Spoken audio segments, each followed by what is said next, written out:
Welcome to the Homeschool Together podcast.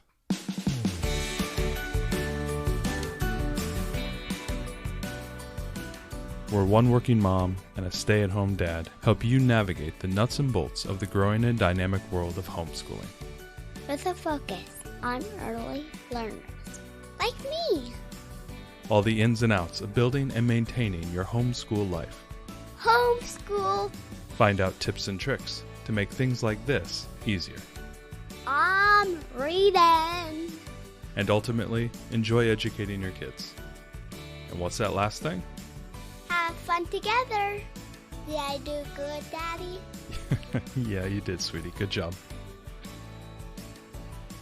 Hello and welcome to Homeschool Together. I was just explaining my absolute terrifying fear of aliens to my wife. And she he doesn't have to explain. We've been together a long time. Absolutely. I know. There's one thing that this 6'6", 300-pound man's afraid of. It's aliens. It's the grays, guys. The big heads and the big eyes, man. It just gets me every time. I don't even know why we're talking about this. I don't know why, because you pulled the book off the shelf. Anyway, welcome to Homeschool Together. Thanks so much for joining us. If you want, head on in the show notes and leave us a review on iTunes. That'd be really great. And connect with us on social media and check out all of our resources that we have on the Gumroad store. And specifically, we just put out an episode about getting started in homeschooling, and we have a Zero to Homeschool series that's out on YouTube. If you're new to homeschool, check it out. If you know somebody else who's new to homeschool and they're struggling and don't know where to start, this is a really, the series is a bit longer. The podcast is a kind of a short and sweet, all together version. But definitely share it with those that might benefit. It's a very simplified version, and it's very encouraging, and that's what we wanted it to be. So we're going to keep that out there. It's here forever. So please share that out and make sure that people know about it. Check it out on the YouTube channel if you have a chance. Subscribe over there as well, so you can get some of our pretty videos that we put out, as well as the main podcast feed. So if you're more of a YouTube listener, that is there for you. Ariel, today we are talking about Fomo. Fear of missing out. Yeah, doing all the things. That's what we're calling it. Doing all the things. Doing all the things. And because we always want to do everything. Exactly. And so this is a common problem like all of our podcasts. Well, Ariel, I saw a problem on the Facebook feed. No, you know what? This is one of our first episodes that is not addressing something that I saw on other groups. This is addressing me. This is all about me. I want to do all the things. Well, so, if you've read the show notes, this is the whole subject here is, we decided to homeschool our kids. We're excited about doing that. We want to give them the world. We want to give them everything, the things we didn't have. And we want to follow every rabbit trail of their interest and make sure that they have the most wonderful, fulfilling education. And it's really hard to not want to do everything I see, because we're not in a world where we only have a couple of options for curriculum or, not even just curriculum, but even if you want to make things yourself, I could do a unit study about literally anything, and I could make it myself. And I have tons of access to great resources online and at our library. And how do you not do everything? How do you take away that fear that you're going to miss out on something that your child might love? And I want to do everything for my kids. So this was actually a challenge to myself for us to sit down and talk about this, because I definitely feel this. We're doing a combination right now of Torchlight and Build Your Library for level K, because I didn't want to miss out on either one of them. And the further that we go through it, I love what we're doing, but I'm also realizing areas to pare back for the next time that we go through this. And I'm coming to realize more and more the quality over quantity and really refining things. And I'm very happy with our choice to do both of those. Don't get me wrong, but it's helping me to see where the best parts are. And so, this is something I really struggle with. I think a lot of us do, but there's so many great curriculums. I want to do them all. I think your FOMO is because every day you come to the realization you put me in charge of the education. Well, I know. I don't think it's... You're realizing I've put this man in charge of everything. I trust you completely. It's not that. It's that I see so many things and I'm like, oh, she would like that. Oh, she'd like that. Oh, I want to make sure we get to that, And right. Absolutely. It's so tough. And, with our daughters too, because they're 3 years apart, we're going through this cycle of what we're going to study now. And at some point we're going to come back around and do it with our younger daughter. And then at that point, I want to sync the girls together. Well, that means our older daughter's not continuing to move up. She's going to have to retread ground, but she'll be older. But I don't want her to miss out on that other ground that she could have covered. And I don't know. And then there's things like Waldorf's Wizards and Wands. I want to do that too. And I've seen Blossom and Root. I really want to do that science part, but I really want to do scientific, building foundations for scientific understanding, and how do I put them together? And is it okay to do things in the wrong year? And I want to do it all. As your resident psychologist, you have a bad case of FOMO. Let's identify different types of FOMO. So after sitting down and thinking about this, we thought we're not the only people that have this problem of wanting to do it all. The question is, we want to ask the question, Ariel, why do you feel the way you feel? So I think there's a couple of reasons to feel this way, that to feel like you want to do everything, and to feel like you want to do more than you have time for. Exactly. I guess that's what I'm going for, more than you have reasonable time for. So a couple of reasons. One, it could be because everything just looks so darn good. And that's my problem. I think everything looks so good that I want to do all those things. The other part is projection, which is what I wish that I would have been taught in school. Oh, I wish that I would have gotten to do this when I was this age. Yep. Or, boy, I had this really bad experience in math. I don't want that to happen to my kids. So I want to do all these other great math programs and do more than one because I want them to have a great experience in math, right? Or I was a reluctant reader, so I want to flood them with the best books I can. Yeah. But maybe that means we go overboard. And then there's folks, too, who feel this fear that if I don't do all these things, that maybe my child will fall behind. Maybe I'm not doing enough. Yeah. How do I fill my whole day? We've talked about this feeling of not doing enough. So these are some common reasons why you could be feeling like you want to do more than you reasonably have time and energy to do. So we can classify this FOMO as, there's so many resources, so too many options, paralyzed by choice.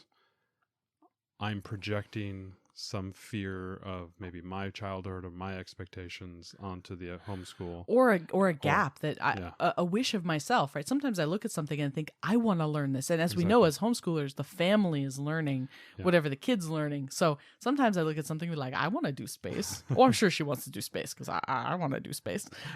Yeah, and then the final one being, am I doing enough? So these three big issues, and we're going to hit each one a little bit more in depth, but just kind of structure the way you think about FOMO. And it's not necessarily meaning that you will have just one. You may have multiple ones. Right. And you may I think I've got a little bit of all of this. I think in some respects we all do. Yeah, absolutely. Yeah. And so we have to learn how to, identify it, characterize it, and then maybe some ideas on how to manage that so that you don't let your anxiety or fears or your, decisions impact the homeschooling environment, be able to step back and, make good decisions in a right frame of mind. So that first one is too many resources. So how do you manage too many resources? Yeah. So this is a tough one. Especially when the Rainbow Resource Guide just arrived. Oh my God, I love it. You're perusing Kathy Duffy stuff. And watching YouTube flip throughs. And you just got all the email newsletters that everything's 50% off. Oh my gosh. So, the sales. Ariel, the sales get me. You got too much stuff. So I think where I've come to be with it, because there are so many great resources, is I'm starting to really look at what are all the things that I want to do, not just what's available, but like, what are my real goals for my children this year, next year? Sometimes I'm always looking multiple years ahead. So I'm looking at, maybe that's not appropriate for this year, but what are we going to do next year and the year after? And I kind of try to make some forward plans. So I really look at, what do I really want to accomplish? What are the things I need to do, right? I need to cover math. I need to cover reading. I want to do a history element. I want to have science involved. I want to do art, and just really trying to hone in on the things I think are most important, which helps me a little bit to say, like, while I think that unit study all about Harry Potter looks really fun, I don't have to do it. Not that I'm not going to get to that unit study on Harry Potter, because I will, but maybe doesn't take first position potentially with me. So that's one of the things I look at. The other thing is I'm trying to understand as I look at more curriculum sources or unit studies or things, what is it about this that really appeals to me? Is it all the subject matter?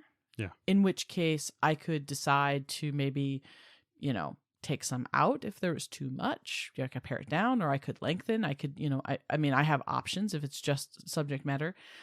Is it that I really like the structure of the program? And then we could go on to, we don't have to double up. We'll get to it eventually, right? I like how it, it sets things out week after week. I'm trying to understand what it is about different programs that appeal to me. Mm-hmm. Oh, I really like Torchlight because it has such an amazing book list. Oh, I really like Build Your Library because I love the thoughtful discussion questions. Like I'm trying to, so I would say try to start being a bit more introspective when you're looking at things you might want to do, about what is it that really appeals to you. For us, for instance, we did Blossom and Root Early Years Volume 2, and we really loved it. And I thought about what about that really appealed to me, and I didn't find that it was the literature. Mm-hmm.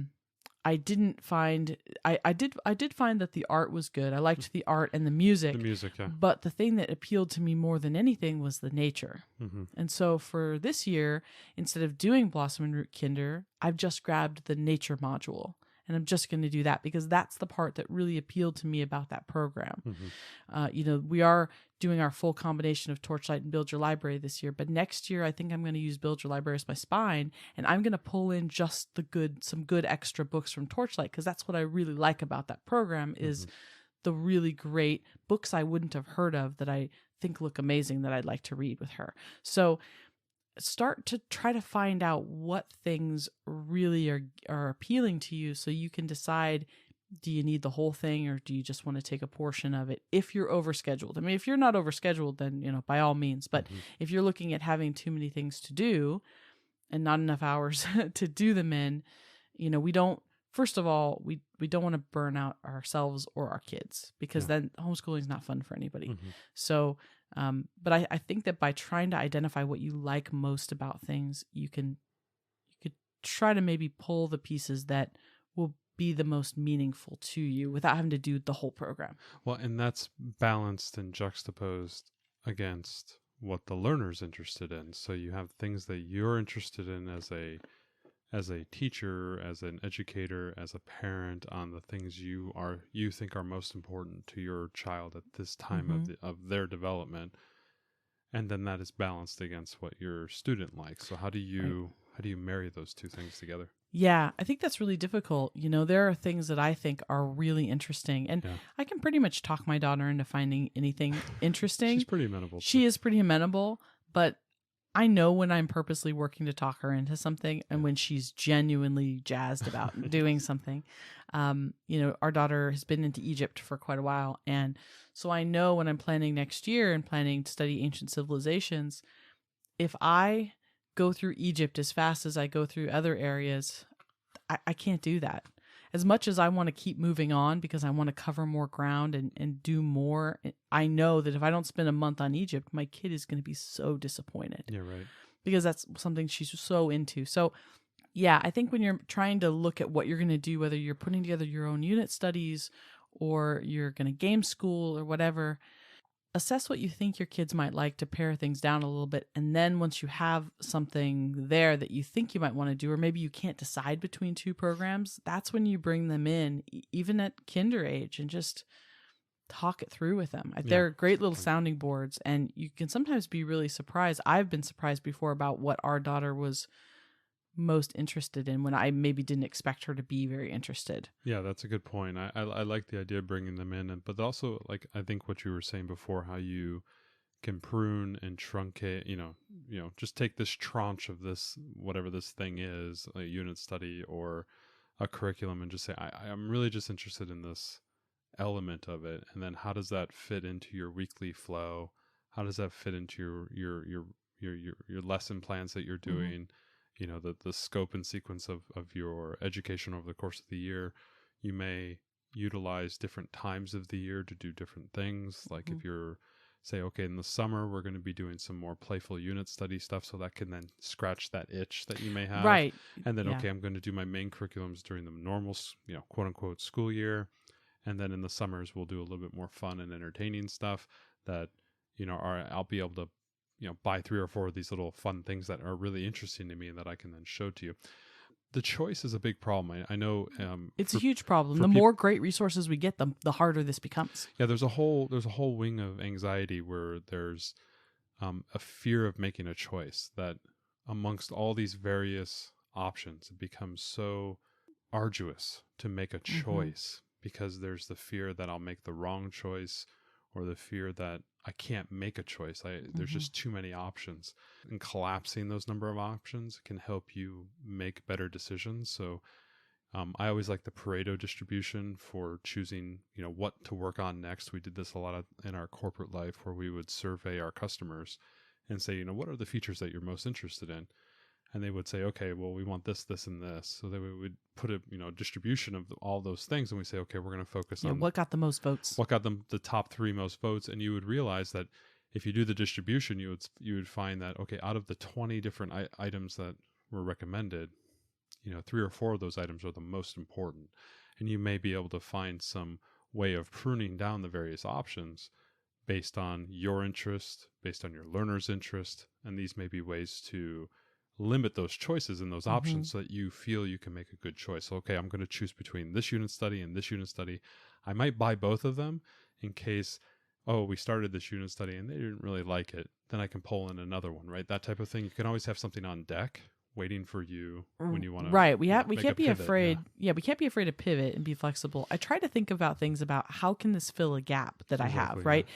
So right now we're doing this around the world thing. Yeah. Well, we aren't doing anything with nature. There's not really a nature component to this, which is why bolting on that piece of Blossom and Root K fills a gap that we have.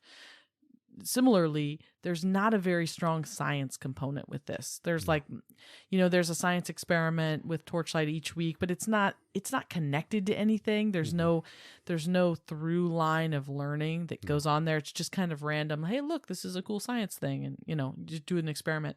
Because there's no through line of that, I've decided to add Blossom and Root's kinder science component because it's going to be a space journey, but at least the whole year we'll have this theme, and I like that idea of making a stronger theme of science. So I'm trying to fill gaps too. Yeah, and we've noticed something at least with our learners, and this is something you probably have to evaluate on your end, is that our learner really likes thematic things. She things does. That come back and they reemphasize, so that when you are maybe moving between interests, it is still all, the space theme is a good example. It's all within the common theme.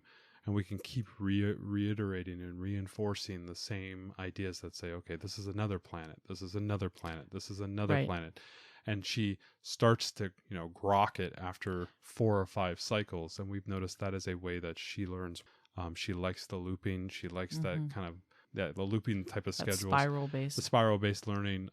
We've seen that with the Around the World studies where there's so many options to work on. And if you've watched any of our Around the World videos, we always talk about, we try to limit it to just type of 2 big topics and then a bunch of little itty bitty small topics that kind of span the 2-week cycle.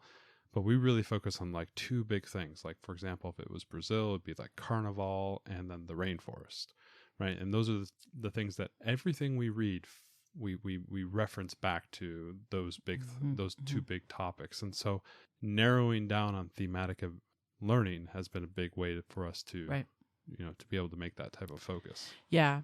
I like plugging gaps with different things that I'm interested in. It gives you another way to try something. The other thing is so while homeschoolers don't have limits necessarily because we don't have a traditional school year, right? We can homeschool year round, which we do. You can homeschool every day of the week if you want to. So this is a blessing and a curse a little bit. The great thing is you have total flexibility with your schedule. And if you feel like there isn't enough time in the normal quote unquote school year, then you can add the summer and do things like you said, do something fun or just extend your learning out if your kid's really into what you're doing. The other part, though, is that we can sometimes go too far because there's no boundary on that. So we do have to be a little bit careful. But, one other way that I kind of manage having lots of great resources is that I know that I don't have to confine myself to a year. And I know, too, that, for instance, our Around the World study is going to go past the time our daughter will start first grade. And I'm okay with that. I don't care that it's a kindergarten curriculum and we're going to go 3 months into first grade. Doesn't bother me at all. Yeah. Because I think it's worthwhile anyway. And so, we can make those decisions. So thinking about time and resources is a big question, because it is. That's the story of our lives. That's the story of our, businesses that we work for or run. Managing resources, managing our time is a big problem. And so all we're doing is bringing that into our homeschool environment and trying to understand that what are the things we want to accomplish? How much time do we have? And what are the things that are going to be most effective in that time period? The other thing about having too many resources, one way that we can kind of find the right path. We really love these digital curriculums, the Blossom and Roots and Build Your Libraries and Waldockways and things like that, because they're very affordable, one. So it's really easy to pick one up without spending much money and get access to it. But the other thing is that they have digital samples.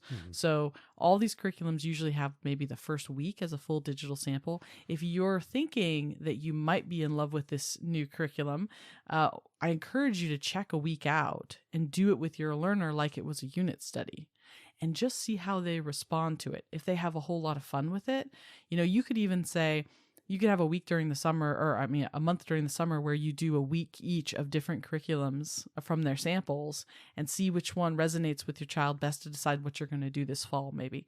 So that might be a way to test drive some curriculums if you can, and see if that might be a good fit for your family. Sometimes something looks really good and I'm really excited about it, and I put it in front of my daughter and she's not that excited about it.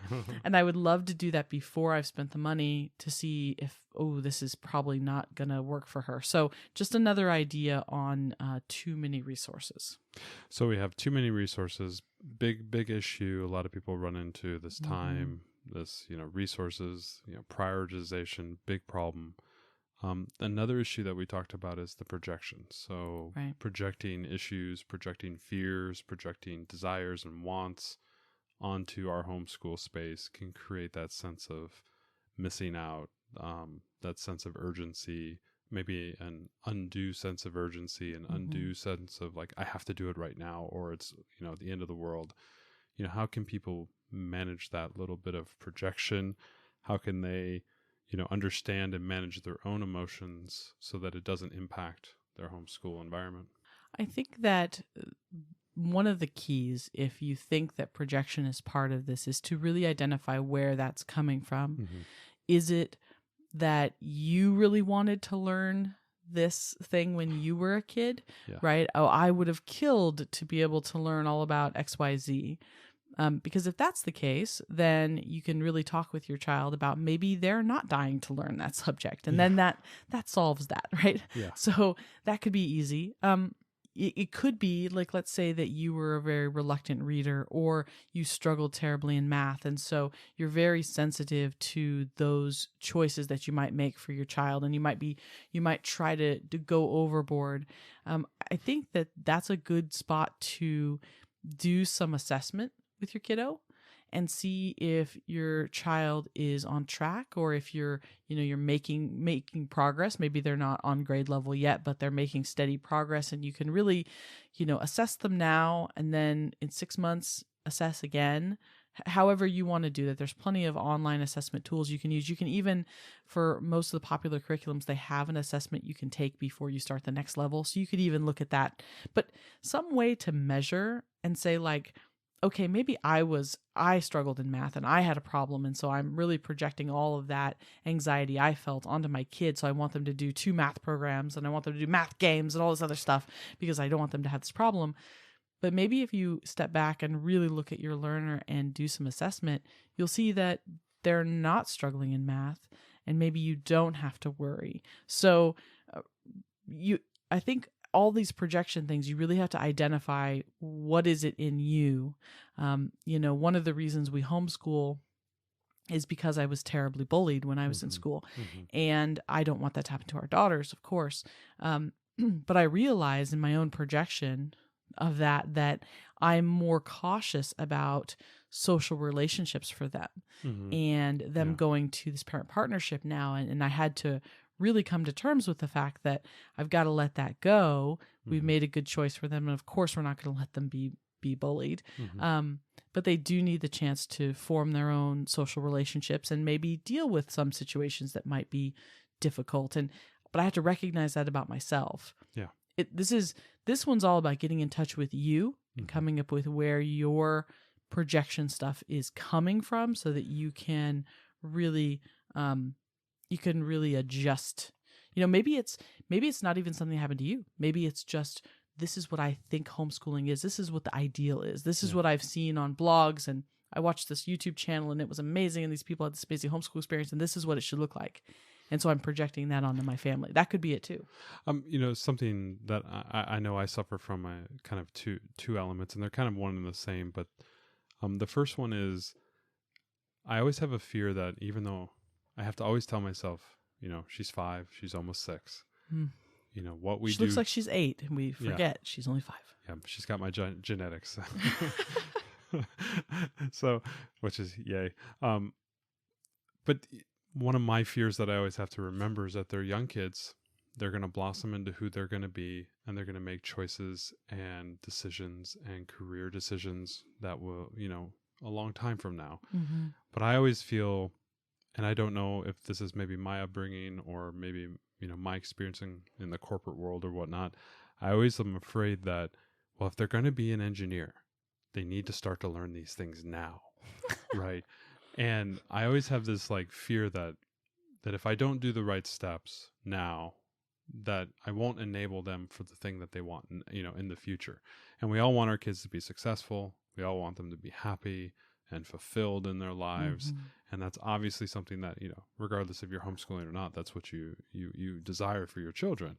That's just, I think biology to be successful, but and happy and all that stuff. But, from our standpoint is we're so intimately ingrained within their education, and we understand what that means. That means if they have a good education, they're going to have a good life outcome more often than not. Right. It's sort of like the probability curve that I'm shifting it into the success ring. They could still make mistakes. Everybody does.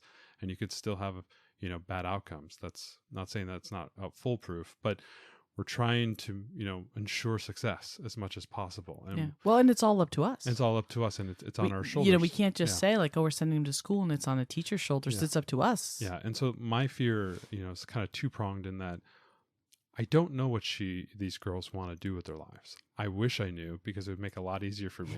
Can I just take the weight? Yeah, where's that handbook? Yeah, where's the handbook? Oh, you're going to be an engineer. Great. Let's put you on the engineer track. You're going to be a nurse. We'll do this. Nurse. Okay, we're going the bio track. No, I wish I could make those decisions now, because it would take away a lot of the fear and anxiety of okay, I gotta choose more options, which kind of goes back to the previous one, the previous issue of, paralyzed by choice, is that I got to be able to showcase them enough so that I'm afraid if I don't showcase them enough, they're not going to find the thing that they want. Right. So I find that's hard because we're engineers. And so we tend to focus towards science stuff and so things like that. But maybe they're going to be artists. And, who knows? We need to show them enough of that to find their passion. So it's the two-pronged thing that I'm kind of afraid of, is that I want to show them enough so that they find the thing they want to do.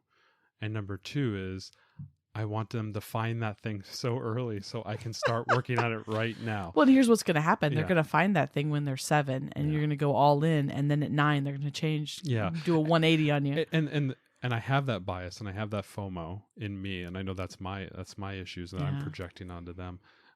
But at the same time, because I'm just a giant blatant hypocrite, I tell everybody that it doesn't matter what you choose. Because look at me. I'm a physicist who became an electrical engineer building weather balloons, to being a software product owner, hardware owner, project manager type of thing. And now I'm a stay-at-home dad. And that's my mega arc. It's kind of horseshoed, right? And it doesn't matter what I chose because I found happiness at every one of those levels. And I shifted careers. You shifted industries from marine into medical. We all can make these changes, and it doesn't destroy my life outcomes. It doesn't ruin my life. Right. So I have these two competing fears and ideas, which is, I understand that you can make changes and shift and pivot in life and still be happy. And then I also want my daughters to have everything that they need so that they can ensure that they're going to be successful in what they choose. So I have to, so those are my FOMO issues and that's me projecting onto them. Right. And so and on a daily basis, I just have to step back and go, hey, do you like biology? Yeah, Daddy, I want to be a nurse. Oh, that's cool. Well, here's Grey's Anatomy. No. Yeah, and then and the next day, the last thing she wanted to do was be a fashion designer astronaut. And so No, she wanted to design. No, Ariel, she wanted to be an archaeologist, but then in her part-time, she wanted to design suits for astronauts. It's a fashion designer for astronauts. Okay. So that when they wear their suits, they don't look lame and like giant, blown up Stay characters. Puft Marshmallow Man. They got to look cool and slick, very, very SpaceX-y on their suits. It's funny, these fears. I feel like because we're homeschooling, we're doing something that's different than the status quo. Although more and more people are joining every day. Yeah, we welcome you. But because of that, I feel this like our kids are an example. And if our kids aren't at least as knowledgeable as public school kids would be, have covered as much ground, educationally, like we're looked at, and I don't know who'd be looking at us. Nobody's judging us. But I always tell people, don't worry about whoever could be judging you. But this is my own insecurity, is I feel like insecurity found in Wreck-It Ralph. Yeah. Yes. No. It's exactly how I feel. Insecurity. So I feel like I want our kids to be models of how great homeschooling is and how confident they are and knowledgeable they are and all that stuff. You want your children to be ambassadors for the movement. I do. I want them to be those examples. It's like, oh yeah, look at these girls, and they grew up to be smart and personable, and they went and got great degrees, and they're happy and all these things. And I want all these things for our children. And I always have to step back and say, like, that's my issue. Nobody's asking them to be the poster children for homeschool. And because we run this podcast, and just so you all know, this is my own insecurity too, is being like, we run this podcast and I want to keep it real for everybody, that it's not all roses homeschooling, even though we do love it. But I also feel like we're the example. No, we're not. We're the people know. They know. They know we're not. They know me. But I feel this way. You know me. And you may feel this way too in your local community or in your extended family, that you're the homeschoolers and everybody knows it, and you're setting an example for other people. And there's this stress. Well, yeah, it's stress. And there may be a little bit of a high bar hurdle that we have to overcome, that we have to be a little bit higher. We have to be better. Well, right. There's always that thing like, homeschoolers are usually reading above grade levels. They're homeschoolers. Right. I feel like darned if we do, darned if we don't. Right. There's always this there's a stigma that, homeschoolers aren't very, very well adjusted socially, which obviously is, not really the case if you meet a homeschooler now. But there's also the stigma that they're usually academically advanced. And I don't think that that's necessarily accurate either, but I definitely feel that. Like all of our friends, they know we homeschool and they ask, how's it going? And I feel like they're not quizzing my kid when they see him, but they're definitely evaluating our children based on that fact that they know that they're homeschoolers. And so of course I want them to be knowledgeable. And we had a friend the other day say, I was just amazed my 4th grade son didn't know anything about, I think it was about the Constitution and things. And I was looking through my plan of what I plan to cover with her. And by 4th grade, we won't have reached U.S. government yet. And I was like, oh man, like, am I going to be like, oh, you're homeschooling? How's your kid not know all about the Constitution yet? Like I feel this because if they were in school, then you slough it off and, oh, well, the school's going to get there. They haven't taught it yet, but we're homeschooling, so it's up to us. So I feel this intense fear that I don't want to miss out on anything that somebody else thinks I should be covering. Yes. And how ridiculous is that, to care about somebody else's opinion? But I do care. I shouldn't, but I care. And all of these fears feed back into the previous one, which is, I want to make all these choices. I want to do everything, right? So the projecting of the expectations of the, whether it's your expectations or outside expectations, how we project doubles into the fear of us making choices about all the things we want to learn, and we start to pack too much stuff in and everything. So we have, all the choices, paralyzed by choice. We have this issue of projection, our fears and biases onto our homeschool, which we're totally guilty of too. Always. And then we have the final one, the third head of the chimera. The am I doing enough? So you have this anxiety of choice, you have this projection. Now you've made all these choices, you've projected all your fears. You're trying to keep your fears out of it. And now you realize, holy cow, am I doing enough? Am I spending enough time doing all this stuff? Do I need to get into the Dragon Ball Z hyperbolic time room so I can do a whole year in one day? Oh my God, Dragon Ball Z. I know, you love it. It's awful. You love it. The kids love it. So this is really hard. I think as much as there is great, now some states are very restrictive, but other states are very open about what you need to teach. Oh, in our state, we just need to teach a certain number of subjects, but it doesn't tell us exactly what we have to cover. And so depending on your state and what the rules are, the fact that it could be so loose is actually hurts our mentality more, because it's not very prescriptive, right? Like I want the freedom to do what I want to do. Don't tell me how to educate my kid. But I also, on the second time, I want the benchmarks. I kind of want you to give me the guidelines. Like, I want you to tell me what I need to do, because it's difficult to know if you're covering enough ground. That am I doing enough question. And if you haven't listened to our episodes, we have one on kindergarten, first and second grade, where we broke down a whole day in school and what they did. And so if you're worried about hours and how many hours you should be spending, we'll link them in the show notes. Go back and listen to those. We break down the entire day in public school, what they do versus first grade and second grade. Yeah. Versus what we do at home. And you can see just how much time you can save by the focus that you're able to give your kids, as opposed to them being in a large classroom. So if you're worried about time, there's that. But if you're worried about breadth of subject matter, that's really hard. Now, some states have really great educational standards listed, and so you could see, like, well, in public school, this is what they would do. But some states don't have things as well documented and available for everyone, and that just makes things difficult. Because then you worry, like, well, for example, we're doing a math curriculum. In public school, they do math every day.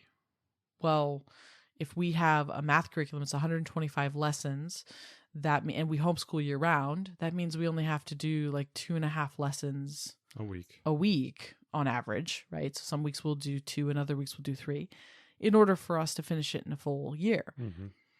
But I'm not doing it every day. Am I supposed to be doing it every day? Right? So then we go, well, should I accelerate it? Well, no, maybe I'll just add another math thing. I'll just add another math curriculum on top of it, or I'll add some practice. We'll do some Khan Academy on the days we're not doing this. And I'll add Beast Academy, because we'll do that too. And here's where we start piling things up, because we're concerned. Goes back to our first one, which is all those options that we want to pick. We start stacking things together. We do. Sometimes it's because we love them, but sometimes it's because of this reason, because it's not because we think they're so amazing. It's because we're afraid that we're not covering enough ground for our kids, which is just a really difficult one. It is. For with respect to a lot of these curriculums and a lot of, am I doing enough? We have found that doing the math and reading every day has been a good way to alleviate that FOMO. Knowing that regardless of what we're doing, I'm pushing the ball down the field on those two. It's about forward progress. Yeah, the forward progress. Always achieving a little bit in both of those every day takes away a lot of that fear. I know a lot of people will sometimes do it on a Monday, Wednesday, Friday. That's fine if you can accomplish what you need to do and your learner is doing well.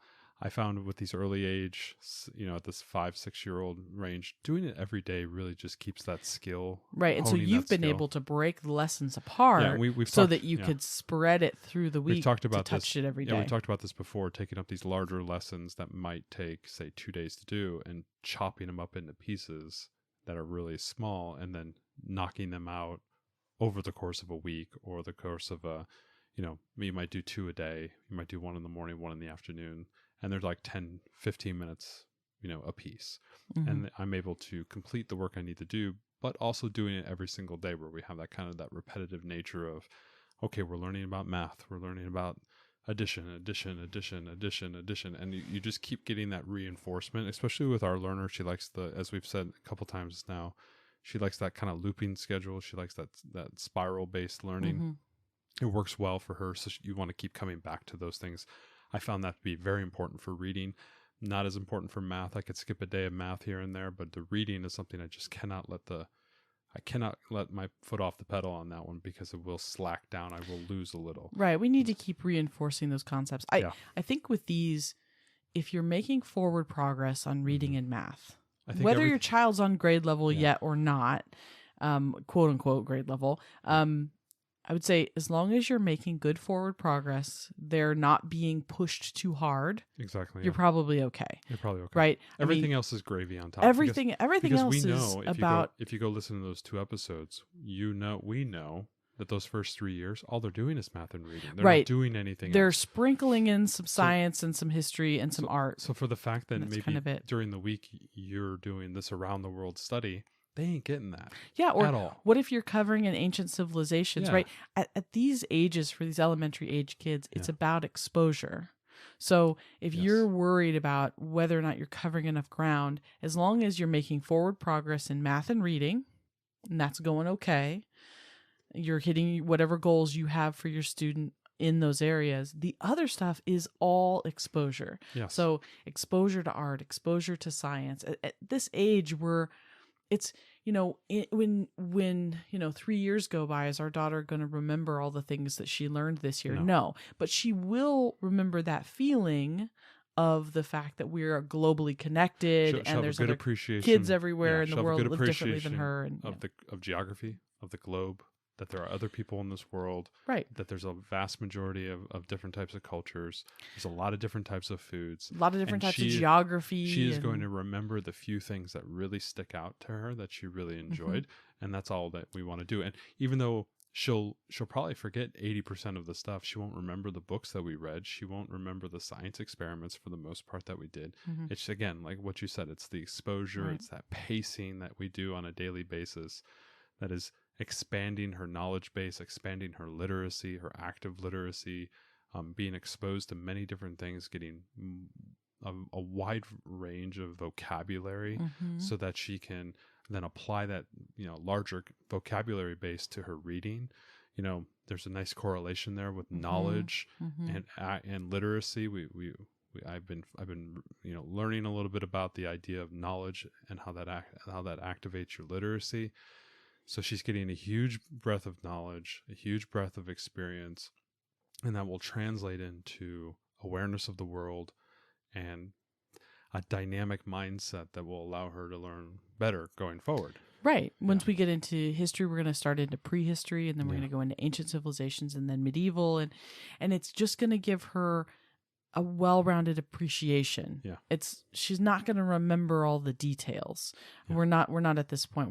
This isn't high school. We don't need her to memorize facts and figures and things yet. It's just about exposure. So for these elementary age learners, if you're worried that you're not doing enough until you want to jam in all of these things, just really remember that unless there's a state requirement, no one is telling you exactly what you have to do. Exactly.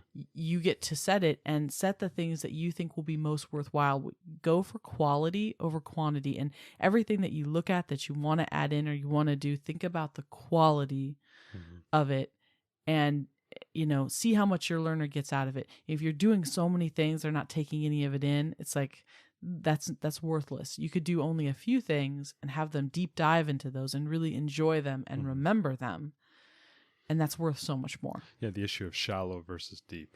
Yeah, right. I think that's always going to be a tension in the homeschooling environment. It is a tension. It's tension for us right now. Exactly. How far do we go into things? How many layers are we doing? Is she really getting anything? Or would I do better by allowing her to do deeper dives on things and becoming knowledgeable about those things, but then leaving other things off? It's a tension I think will always be. And I don't think there's any good solution there. You just kind of have to find a nice middle ground. And I think you have to, we're going to be interviewing an unschooling family here this week, really driving the learners' interests to help do those deep dives. And the rest of this is really just kind of layer caking of interest and ideas and knowledge and different experiences, and then finding those things that are super interesting to them, and how we manage our time around that is, I think, a big challenge. So we've talked about making choices and the paralyzing amount of choices that we have.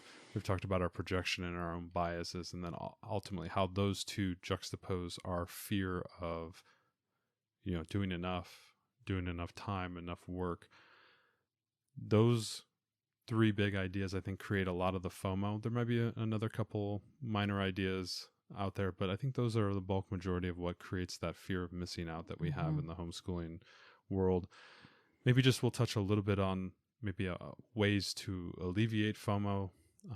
In some of my experiences, I have found that having a good set of principles and a good set of guidelines that help hem in the decisions, help to limit what you do. Not in the sense that I'm not going to do this curriculum or that curriculum, but saying I'm only going to limit myself to 3 hours a day. I'm going to choose 3 curriculums. I'm going to have 1 additional unit study that falls into there, and I'm just going to fill that in. Having those guidelines and that structure can allow me to make the right decision and limit the amount of options there are. One of the things that in my professional life that we always realize is the work in progress, the idea of work in progress, and limiting your work in progress to a more manageable amount helps to improve your throughput. I'll say that again. Limiting the amount of things you do. So if you can only do 2 things at one time, that works better than doing 10 things at a time, because you're going to be scatterbrained and doing 10% of 10 things, you still haven't done anything. If I go ahead and just do my 2 things, I pop those off the stack and I pull on 2 more things, you will actually improve your throughput of getting things done. So I always have this idea of limiting and bookending what you're doing so that you can do more effectively. And effectively meaning getting things done. And in a lot of respects, homeschooling for us is about getting things done. Now we're having fun and we're learning and we're educating our child and whatnot. But from the standpoint of us as planning out our children's education, we have a number of things we're trying to accomplish. Even if you're in an unschooling family, there are benchmarks that you're trying to reach, whether it's state requirements or national requirements, things that in the back of your head you need to accomplish. And how can I push my learner or guide my learner in certain directions? We're all thinking in those terms. So I always like to think about limiting your work in progress, limiting those options, putting in guideposts so that you can make good decisions in that. This is true about investing, limiting the amount of money you put into it to be the most you're willing to lose. Structured, buys into your investing, like if I'm doing in the stock market or crypto or something like that. I only limit, I buy every Friday and this is the largest amount I'll buy, right? That type of thing helps limit your fear of going, oh gosh, if I could just put a few dollars into that thing, I might become, super wealthy. It limits that FOMO. No, I have a guideposts that I follow and I stay to those. Same idea with education. Limit my curriculum choices. There's so many great curriculum choices. You can't go wrong. Build Your Library, Torchlight, Blossom and Root, Waldock Way, those type of good curriculums. You can pick one, stick with it. There's Bookshark, there's other all of them, right? So physical curriculums are great. Make that main curriculum choice. What am I doing? Make my reading choice. Make my math choice, and in there could be an eclectic choice. You don't have to pick one big mega curriculum, but I have to fulfill my math and I have to fulfill my reading. I have to do my main curriculum, and then maybe I want to do a little bit of science. Okay, boom, you're done. You can make 4 choices instead of having to make 100 choices. And even within those, you could say, well, okay, so the first few weeks I'm going to do the 4 weeks to read, and then I'm going to do Bob books, and then I'm going to do 100 lessons and teach my child to learn 100 lessons, and then I'm going to do maybe the first half of All About Reading. Okay, that's great. You've made 4 choices, but you've put them in a serial manner. You've sequenced them, and that's a really good way to do it. If there's things that you want to do that are more than you have time for, then you need to either combine them together or break them apart. Them. Take pieces out or sequence them, or figure out a way. But I like the idea of limiting number of hours and number of days per week. So it's like, hey, I have 3 hours, 5 days a week, and that's all I've got. Yeah. What can I do with that time? And what fits, because we don't want to overschedule our kids. And it's really easy when we're homeschooling because we don't have any other commitments. Exactly. So we can put them in 4 extracurricular activities if we want to, but that's problematic. And that's a great point. We're running, I have a little bit of anxiety about this because we're starting the parent partnership. We're going to have 2 days a week where she's going to be in like a quasi kindergarten type of class where she's going to be doing some exercises and work. She's going to have some extracurricular activities, dance, wood shop, Lego, and all these fun little, enrichment classes that she can take. Mm-hmm.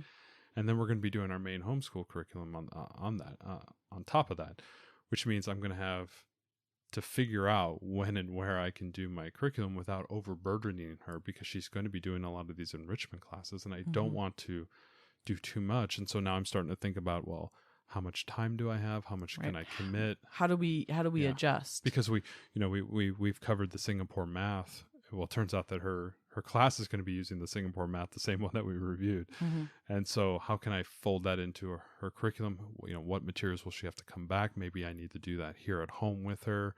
Maybe I need to push another curriculum. You have to make those choices based on the amount of time that I have.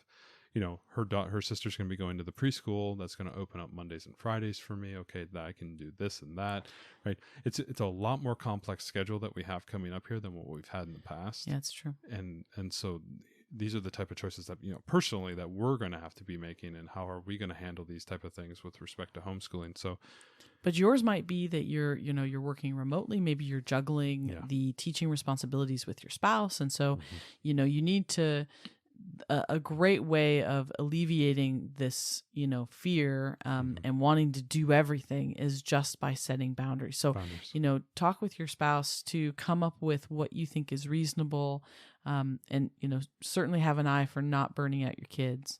So we hope that this was helpful. Yeah. You've got a window into a lot of our fears, and we suffer from a lot of these things too. And it's a struggle for ourselves to keep ourselves with our kids and as the primary focus, and not let our other concerns or interests or things, overschedule what we're doing. So I hope this was helpful though to somebody else. I feel like this was a little bit cathartic for me. This was like a little therapy, talking to you about the things that we're in the chair that bug me and that worry me and things. I think that was helpful. This is helpful for me to sit through. Yeah. So let's end it the way we always end it.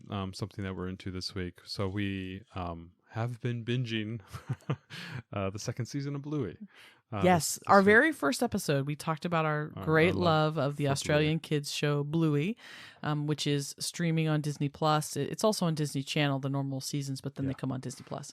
And we just had to bring it up again because season 2 finally came onto Disney Plus. Yeah, it came maybe a couple months ago or something, but we've been staying away and trying to just nibble at it. But this week the dam broke, and because we were sick. We were super sick. We were sick. No COVIDs, but we were sick. But we had the flu in the middle of the summer. So, it was not COVID, but man, we were sick. Yeah, the girls got a little bit more TV time than they normally get this week. And so after dinner, we were watching a couple episodes of Bluey. And Bluey's, about 10 minutes per episode, so you can watch a couple and really be entertained. Man, did they go the Pixar route?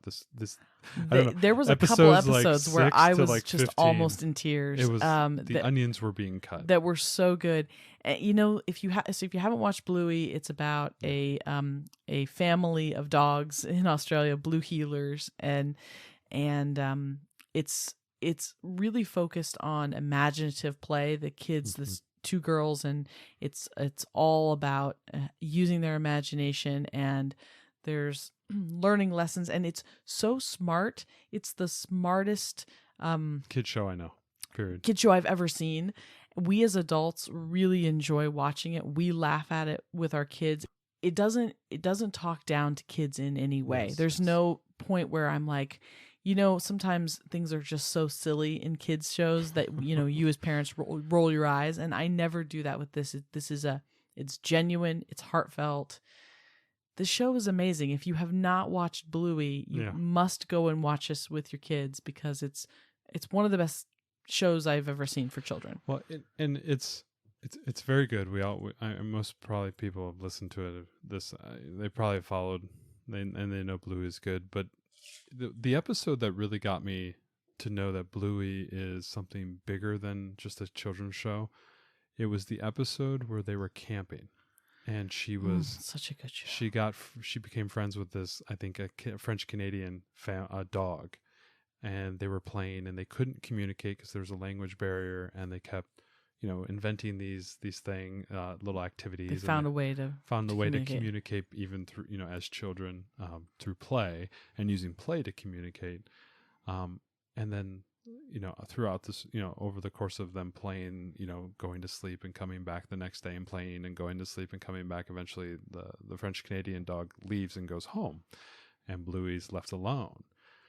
And then there was this forward jump in time, like 20 years later, where Bluey came back, and she was an older girl, or maybe like 10 years later, and she's an older girl, and that dog came back as an older, like a teenager. And you had that first moment where you saw that the show was way more sophisticated than just a children's show. It was making comments to the parents, directly to the parents, about the importance of play and enjoyment and forging friendships, and how that will pay forward into the future. And I think that was a moment where I saw into the writer's room, and you saw exactly what they're trying to do with the show, and I appreciate it. This is a show where a character will have a problem. I remember when Bluey was having an issue learning to ride her bike. Oh yeah, we used that episode to help our daughter get over her fear of learning to ride her bike. Exactly, yeah. And we have hearkened back to this show so many times with our kids and said, "Well, remember when Bluey did this, or Bingo had this issue?" And I think that. It's just a really special show, and we could rewatch episodes. I could watch every episode again. We could watch them all again and still enjoy them. And many of the imaginative games that they've come up with, our kids have then decided to play here with you and I, and which has also been cool. Warning: some of the imaginative games really require the parents to be very into it, and there's been a couple that have wanted to bring into the house, and we've been like, we're not going to do, what was it, the dance one? Freeze dance or something like that. It was the one where they're on the street where they had to dance. We were laughing. We thought it was really funny. And then our kid was like, we should do that. And we said, no, we're not going to dance in public for you. So, I mean, but if you haven't checked out the show, you're missing out. You talk about fear of missing out. You're missing out. Yeah, you have to watch Bluey. And if you only season has been fantastic. And what are we going for for Halloween? Ariel and I we're going as the grannies. We're going, here come the grannies. Get your beans, Rita. So yeah, if you only saw right here, if you saw the first season of Bluey like us, you really enjoyed it, but you haven't checked out the second season yet, get on that, because the second season it's way more emotional. It's way more, and they're looking at other kids too, not just these two. They're bringing in other kids, and there's one with the mom and the Bingo learning to sleep in her own bed, which I would just say right now, grab the tissues, because I was just, as a mom with littles, I was struggling. So basically, she's trying to go to sleep, and she goes into the La La Land, and it's planets, and it's because she's really into planets and space and stuff, and it becomes this dream sequence that is layered on top of the reality of them doing the musical chairs and the beds and everything like that, and her learning to break from her mom and sleep on her own. And I, as a mother, I just almost lost it. So anyways, but if you haven't checked out the second season of Bluey, definitely get to it. It is even better than the first season, I think. So check it out. Thanks so much for joining us today and making us a part of your homeschool journey. Please engage with us on social media. Join our Homeschool Together podcast group on Facebook and find us at Homeschool Together Podcast on Instagram. We'd love to hear your feedback, questions, and recommendations. Until next time. Happy homeschooling!